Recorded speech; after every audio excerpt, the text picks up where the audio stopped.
کس نے بچیوں کو گھنگرو پہنائے؟ یہودیوں نے آ کر، میں طوائفوں کے بازار بھی جاتا ہوں اللہ کے فضل سے، ان بچیوں کی کہانی سن کے میرا کلیجہ پھٹ جاتا۔ یہ طوائف بن گئی، اور نچانے والا ویسے کا ویسا صحابی رہا، جس نے گھنگرو پہنائے، جس نے اس کی عزت سے، اس کی عزت کو پیسوں پہ خریدا، وہ تو ویسے کا ویسا صاحب ہے۔ اور جو بک گئی، اپنی غربت کی ماری ہوئی، وہ طوائف بن گئی، وہ رنڈی بن گئی۔ کس نے ان کو طوائف بنایا ہے؟ کس نے ان کو رنڈی بنایا ہے؟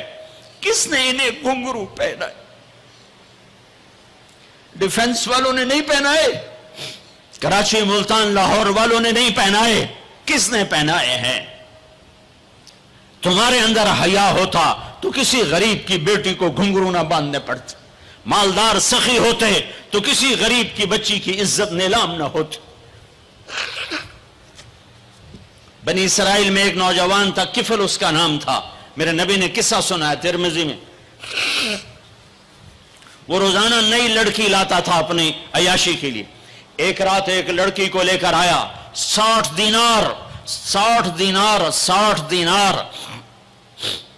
آج کا 30 لاکھ روپیہ ہے، 60 دینار آج کا 30 لاکھ روپیہ ہے۔ ایک رات کا جب کمرے میں آیا تو وہ لڑکی بیٹھی رو رہی تھی، تو کفل نے کہا کیوں رو رہی ہو؟ میں زبردستی تو نہیں لایا۔ تو اس لڑکی نے کہا کفل میں عزت دار ہوں، میری عزت نیلام ہوئی ہے فقر کی وجہ سے، میں عزت دار ہوں، میری عزت آج نیلام ہوئی ہے فقر کی وجہ سے۔ جب مالدار لوگ غریبوں پہ خرچ نہیں کرتے، گاڑیوں کے ماڈل بدلتے ہیں، ہر سال نئے پروجیکٹ لگاتے ہیں، تو پھر غریبوں کی بیٹیاں نیلام ہو جاتی ہیں۔ کسی کو بٹھا دو، نون لیگ آ جائے، کاف لیگ آ جائے، یہ نہیں، اوپر سے فیصلے آئیں گے۔ وہ آئیں گے جب میں اور آپ اللہ سے صلح کریں گے۔ تو کفل رونے لگا، آنکھوں میں آنسو آ گئے، کہا بہن جس عزت کے ساتھ آئی تھی اسی عزت کے ساتھ واپس چلی جا، اور میں بڑا کتا انسان ہوں، میں تیرے آنسوؤں کے طفیل توبہ کرتا ہوں، جا میرے لیے بخشش کی دعا کر دے۔ اور کفل کو نہیں پتا ہونے والا کیا ہے آگے۔ وہ لڑکی گھر پہنچی، پیچھے کفل بیٹھا بیٹھا مر گیا۔ جس حال میں یہ زندگی گزار رہا تھا، کل اس کی میت کو کندھا دینے کوئی نہ تھا، غسل دینے کوئی نہ تھا، دفن کرنے کوئی نہ تھا۔ یہ ایسی غلط زندگی والا تھا۔ واہ اے میرے رب، دیکھ رہا ہے تو سن رہا، اور ہم تو محمد مصطفیٰ کے امتی بیٹھے، یہ تو موسیٰ علیہ السلام کا امتی ہے، اور ہم تو محمد مصطفیٰ کے امتی بیٹھے ہوئے ہیں۔ میرے رب کاش اپنے اللہ کو بھی کہیں ڈھونڈتے، کہیں اس کے حبیب کی پیاری زندگی ڈھونڈتے۔ ماؤں کو بخار چڑھا ہوا ہے، کتنے اے آئے، کتنے بی آئے، کتنے سی آئے۔ تاجروں کو بخار چڑھا ہوا ہے، اس سال پروجیکٹ مکمل ہوگا کہ نہیں ہوگا، اگلا کب شروع ہوگا۔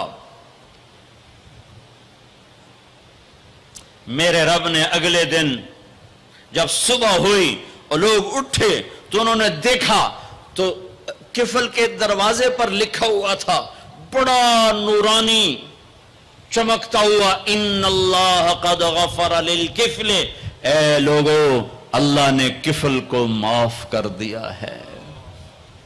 اس لکھنے کا کیا مطلب تھا کہ جاؤ کندھا دو، جاؤ غسل دو، جاؤ قبر میں اتارو، ہم نے معاف کر دیا۔ اور یہ تو اللہ کے نبی کی امت ہے۔ اگر اپنے مسائل کا حل کرنا ہے تو قرآن میں ڈھونڈو، ان ھذا القرآن یہدی للتی ہی اقوم، قرآن میں ڈھونڈو۔ وَنُنَزِّلُ مِنَ الْقُرْآنِ مَا هُوَ شِفَاء، قرآن میں ڈھونڈو۔ احکمت آیاتہ ثم فصلت من لدن حکیم خبیر، قرآن میں ڈھونڈو۔ وتمت کلمۃ ربک صدقا وعدلا لا مبدل لکلماتہ، قرآن میں ڈھونڈو۔